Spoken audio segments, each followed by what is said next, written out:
Sia Sia Sia ရဲ့အဓိပ္ပာယ်လေးကတော့ဗါလဲဆိုရင်ပြတ်တယ်ဆိုတဲ့အဓိပ္ပာယ်ပြတ်တယ်ပျက်စီးတယ်ဆိုရင် Sia ပြတ်တယ်ပျက်စီးတယ်နောက်တစ်ကြောင်း Lord Fire Sia Lord Fire Sia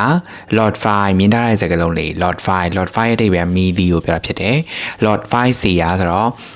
မီဒီယာပြတ်တယ်ပေါ့နော်မီဒီယာပြတ်တယ် Lord Fire Siaနောက်တစ်ခါကျွန်တော်မီးကျွန်းတယ်ပေါ့မီးလုံးကျွန်းသွားရဆိုရင်ကျတော့ Lord Fire Card လို့လည်းပြောတယ်နော် Lord Fire Card Okay ဒါတော့ Lord Fire Sia နှစ်မျိုးလုံးသုံးလို့ရတယ်မီးကျွန်းတယ်မီးဒီကျွန်းတယ်မီးဒီပြတ်တယ်ပေါ့နော်နောက်တစ်ကြောင်း Lord Fire ในห้อง Sia Lord Fire ในห้อง Sia မြင်ထားတဲ့စကားလုံးလေးအတစ်ပို့လာဖြစ်တယ်ในห้องကိုဘာကြောင့်ဒီရှိဒီနောက်ဒီမှာမထားလဲဆိုရင်မီးလုံးဘယ်ကမီးလုံးလဲအခန်းထဲကမီးလုံးနိုင်ဟောင်းဆိုတာအခန်းထဲပေါ့နော်နိုင်ဟောင်းအခန်းထဲကမီးလုံးဒါကြောင့်မီးလုံးနဲ့သက်ဆိုင်တာဆိုတော့သူ့ရဲ့နောက်မှာပဲထားမယ်အဲ့တော့ Lord Fire နိုင်ဟောင်း Sia အဲ့တော့အခန်းထဲကမီးလုံးက Sia ပြတ်ပါတယ် Lord Fire နိုင်ဟောင်း Sia အခန်းထဲကမီးလုံးကပြတ်တယ်နောက်ဆုံးတစ်ကြောင်းต้องเปลี่ยน Lord Fire ใหม่